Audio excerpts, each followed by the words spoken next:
Welcome to Rich Planet TV. I'm Richard D. Hall.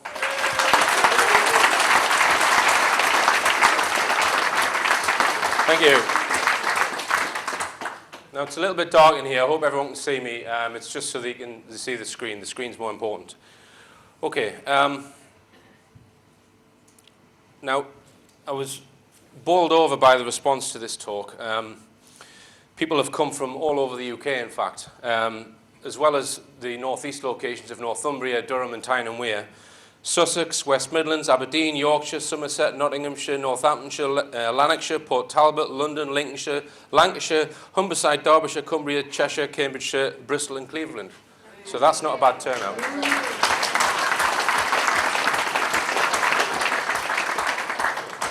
Have I missed anyone? Sheffield. Okay. All right. Right, okay. Yeah, this talk is in the first part. We're in 3 parts today. Just some formalities first. If anyone wants to go outside, I don't mean now, I mean later, if you go out this door, turn left, there's a balcony running right the way along here with some picnic tables, so you can sit outside, watch the football, smoke your fags, whatever. Today's talk is called, or the first one of 3, is the media, mind control, and RAL moat. And those 3 terms will become apparent throughout the first part. Now, this is part of my 2012 tour, and this is actually an additional talk that I wanted to put on to the 13 previous talks that I've already done this year. The reason why I felt it necessary is because 2 of the things I'm going to be talking about in the second and third parts have local connections. RAL moat and the Wilson and Blackett conspiracy. And really I'm trying to find information from local people about those 2 cases, and you can only get the truth from local people because you cannot get it from our media now. And that will become apparent as well in today's talk. Now, the reasons for my 2012 tour is so that I can get some feedback from the TV shows, so that you can meet me. When these sort of subjects are discussed on the internet, people are faceless on the internet. You can never really quite trust who you're talking to. You meet them face to face, it's a lot better. The other reason is it does enable me to make a little bit of revenue to keep going with what I'm doing, because I don't actually get paid to make the TV shows. They do not pay me. The only money I make from the TV appearances is through the products that I sell in the adverts, and that is not enough to generate an income to keep me going. So these talks are a source of income. My background is in engineering. I qualified as an electrical engineer in 1990 from Newcastle University.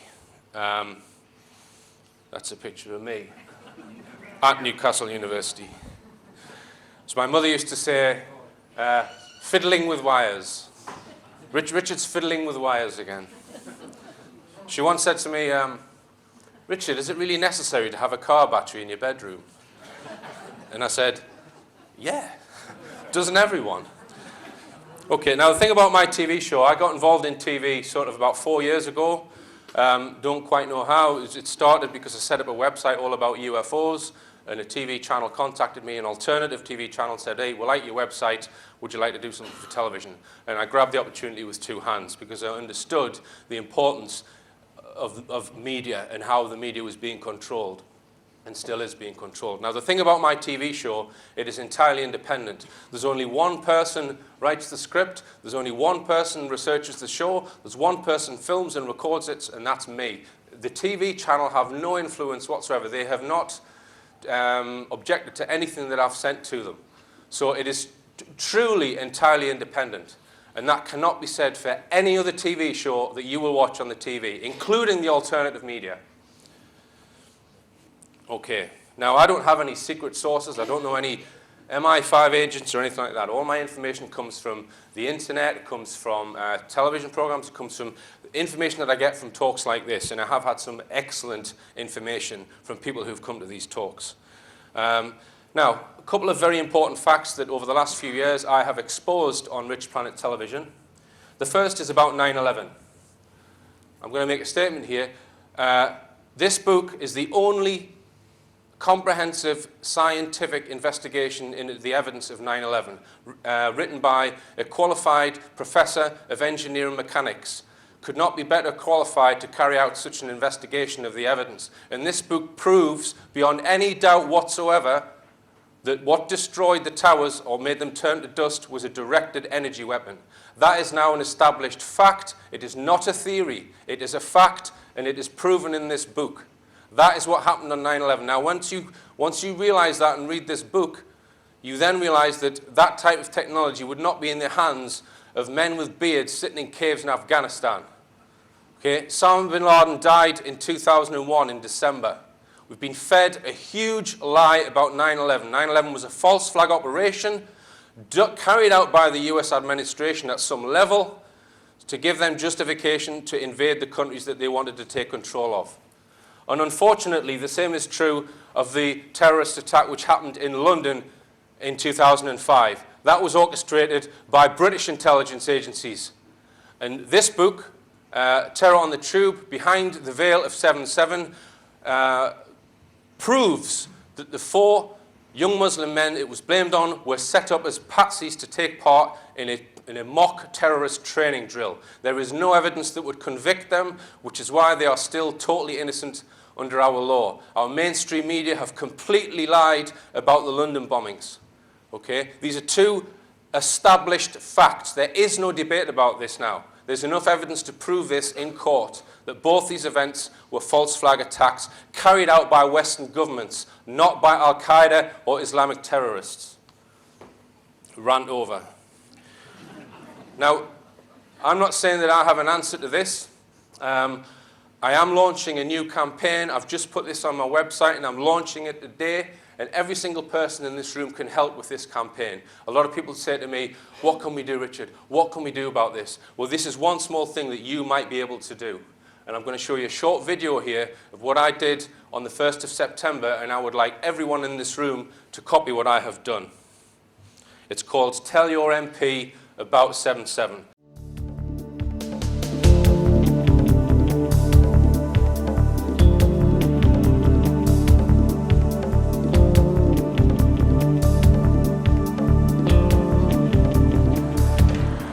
Okay, it's Saturday the 1st of September 2012, it's 9 AM in the morning, and I've come to Birtley. Now the reason why I've come here is because I'm going to hand over some very important information to my MP, Dave Anderson.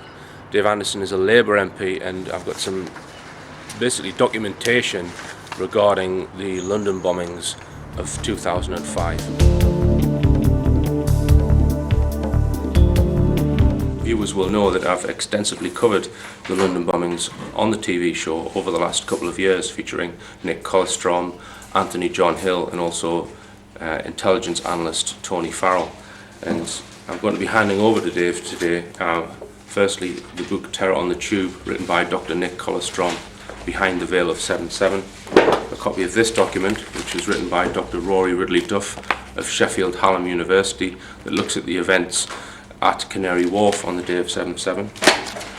This document, written by ex-police principal intelligence analyst Tony Farrell. This letter written by Dr. Nick Colostrom to Justice Lady Hallett, who sat at the inquest. Also going to give him a copy of the film 7/7 Ripple Effect, which seeks to expose the truth about the London bombings. And also 6 interviews that I've conducted with Nick Colostrom, Anthony John Hill, and also Tony Farrell. And with all of this information is a covering letter in which I state that the overwhelming body of evidence proves beyond reasonable doubt that the 4 young Muslims who have been blamed by mainstream media for carrying out the bombings are totally innocent. The mainstream media have grossly misreported the facts about 7/7 and are at best ill-informed and at worst complicit in the bombings. There is not one shred of evidence that would convict any of these young men, which is why under the law they are still totally innocent of any charge.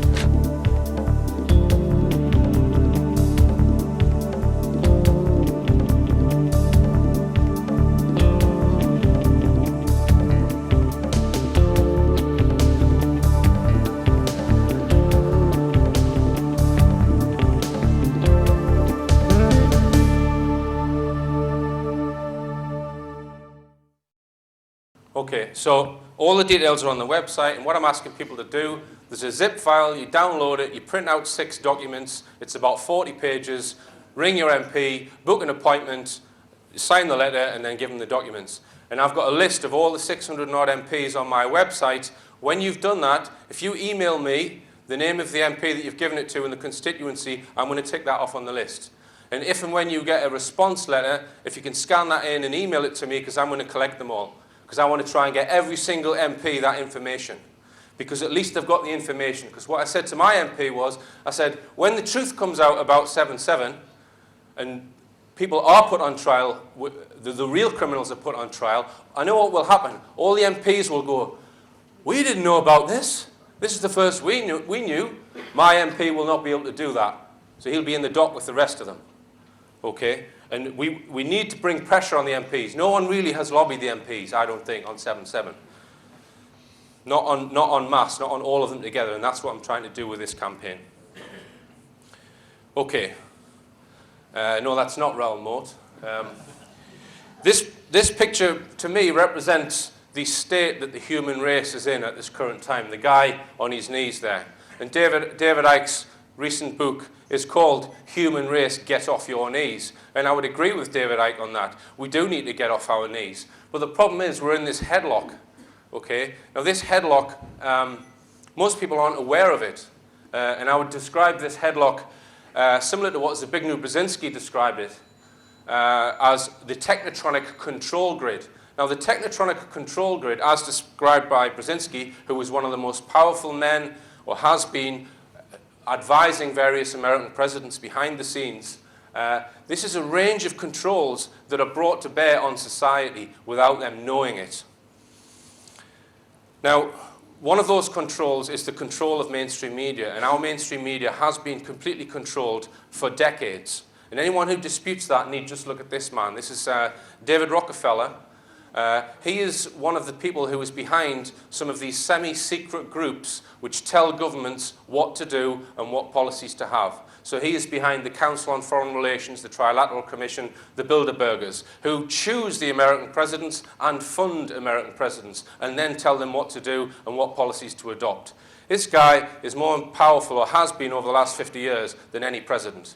And in 1994, he stated the following: "We are grateful to the Washington Post, the New York Times, Time Magazine, and other great publications whose directors have attended our meetings and respected their promises of discretion for almost 40 years. So that's gone back to the 1950s. It would have been impossible for us to develop our plan for the world if we had been subjected to the light of publicity during these years. But now the world is more sophisticated and prepared to march towards world government. The supranational sovereignty of an intellectual elite and world bankers is surely preferable to the national autodetermination practiced in past centuries." So what he's saying there is that their plan is to create a world government, and it is going to be run by an elite group of bankers and oligarchs, and the rest of society are effectively slaves to them. That's what he's saying in 1994. And the control of the media, which he's describing there, extends to this country through the likes of Rupert Murdoch and the BBC. But these groups are behind the control of that media. Now, the counterpart to someone like David Rockefeller might be this man, Webster Tarpley. He's a historian and geopolitical commentator. And in his book, 9/11 Synthetic Terror, he explains why 9/11 was carried out by the American administration. It's called false flag terror. They need these events in order to justify and expand their empire into different regions. They blame it on whoever it is that they want to take control of. And in that book, he explains how all false flag operations have various parties. So they have a patsy. That's the person they're going to blame the false flag terrorist attack on, Osama bin Laden, or the 4 completely innocent Muslims who were blamed for 7/7. Then they have the technicians. These are the intelligence operatives or military who actually carry out the terrorist attack, who you never see. And then there is the mole, the person or political person who sells the fake, bogus story, such as Tony Blair or Dick Cheney. Now, if we just come away from our planet and represent this technotronic control grid by this invisible hand. There are a number of pillars or strands to this control grid, and I'm going to describe some of them. This is just some of the methods that these high-level groups are using on society. And I've just categorized them: money, mind, media, military, and mouth. By mouth, I mean anything that you eat or drink or drugs that you take, for example. Now, if what I'm saying is true, people say, oh, we're being controlled by this invisible group. What a load of rubbish. Our elected leaders would surely stamp that out. Well, unfortunately, the strings of power from those groups come down into our leaders. They select and steer our leaders. So that would never, ever happen. And what about our parliament? Well, I refer to our parliament, I refer to politicians as prostitutes in suits. That is because they have not sold their bodies, they have sold their minds. The reason why they have sold their minds is because they do not speak the truth. None of them. Not one of them is brave enough to stand up in Parliament and talk about the truth about false flag terrorism. I happen to know that one politician, I know his name, knows that 7/7 was an inside job, but will not publicly say this. So they're prostitutes in suits because they have sold their minds. You might credit them with being agony ants at best. They go to their constituencies and they listen to their constituents, but they have no power to create real change. And I would actually say that members of Parliament are not politicians. How can you say that, Richard? What a crazy statement. Well, what is politics? Politics is the discussion of things which bring about real change in the world. And I mean real change. Our politicians don't discuss things that bring about any change. And I'm going to illustrate this. Let's just say that the political landscape, politics, is being played out in this football stadium. And the players on the pitch are the political players in politics. What are the issues which really bring about change or have brought about change in our world? I'm going to list some. The central banking system and the way that that is organized, and I'm going to touch on that a little bit, okay? Politicians have got no say over how the Bank of England is controlled and central banks in general and how money is created. They're out of the loop on that. The media, most politicians are actually duped by the media. They believe what the media says and they can't see through the lies. False flag operations, again, 9/11 and 7/7. They wouldn't even acknowledge that this is the truth. But these false flag operations have brought about massive change in the world because they have caused leaders to be deposed and millions of people to be killed and administrations to be changed in foreign countries. So that is exercising huge power. And our politicians aren't even aware of it. So it brings about military operations, which they are not part of. And again, they do not know about no politician knows about the hidden technology of 9/11, the advanced energy weapon. So how can they claim to have any power? Commodities such as oil, coal, food, and water are all controlled by corporations. They're not controlled by our politics. And health policies are decided by organizations such as the World Health Organization, which impose their rules on various governments. Now, if you look at my picture here, there's a little football pitch outside, a five-a-side pitch with some kids playing on it, jumpers for goalposts. That's our parliament, all right? That's the power that they have. Because let's just list the sort of things that they argue about and make decisions on. Are we going to have 17.5% VAT or 20% VAT this year? Are we going to increase defence by 1% or reduce education by 2%? Does it matter? And fake scandals. They love arguing at length about fake scandals, such as the phone hacking. That was a fake scandal, and I will explain why. Whenever they come out with a scandal, the latest one is this interest rate fixing scandal. It's not a scandal. Whenever you see the word scandal in the media, replace it with the word PSYOP, psychological operation. It's all planned from start to finish. But the MPs get whipped up in these fake scandals and spend their time debating it. So they have no power. It is pretend power. Most people think that they have power, but they don't. And I think most people in their souls, they know that no matter which party they vote for, there's no change. So they actually kind of know they don't have power, but they're not aware of these issues that I mentioned in the football stadium there. Now, because it's fake power, they have to have more prostitutes in suits to sell that fake power to the public, like this man here. He has to sex up, oh, this politician said this, politician said that, and make people think that this is real power, when it isn't. If only he'd been in my class at school. Okay. Now, I'm going to just very briefly talk about money, because money does control people's lives. Most of the major decisions you make are controlled by how much money you've got. Now, I'm just going to make this very simple because there's so much wind, you know, windbags talk about money on the TV and they always miss the point.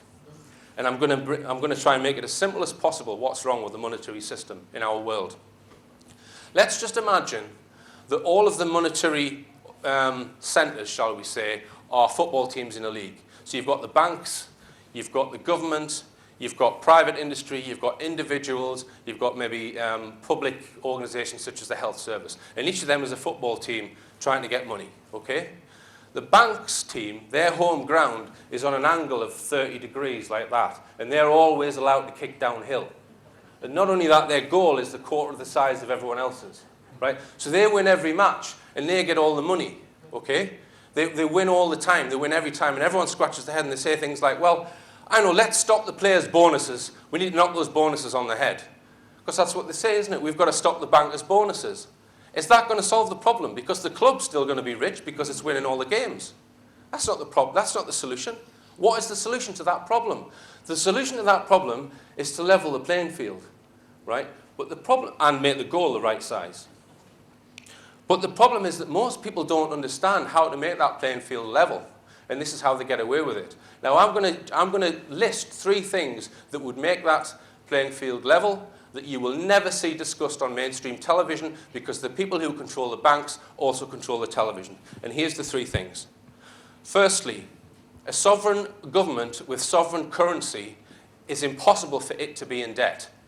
If it is in debt to an outside entity, then it is not the government. The outside entity loaning it the money is the government.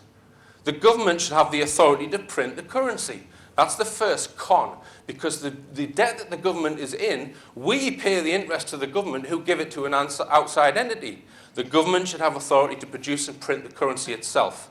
Okay? They disguise the loans by issuing bonds and calling it quantitative easing, but they're in debt to outside entities. That should be impossible. That's the first thing. The second thing, the method by which monetary